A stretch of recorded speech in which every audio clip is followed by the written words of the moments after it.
Mtume wetu Muhammad sallallahu alaihi wasallam alifunga Ramadhani ngapi? Kwa kweli siwezi jua kwa kweli. Ni faradhi kwa kila Muislamu aliyebaleghe na aliye na akili timamu kufunga katika mwezi mtukufu wa Ramadhani.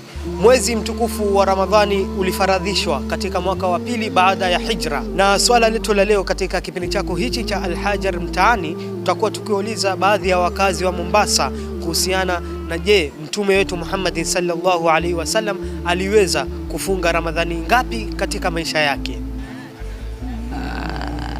Kwa kweli siwezi jua kwa kweli. Siwezi jua kwa sababu ni heri sema kweli kuliko uongo.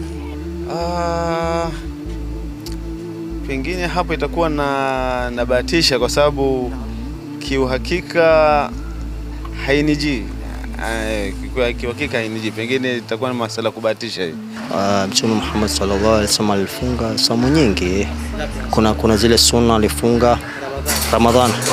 Ramadhani ngapi katika maisha yake? Wallahi hapo siwezi kudanganya, Ramadhani nasahau wallahi. Lakini alifunga Ramadhani nyingi sana.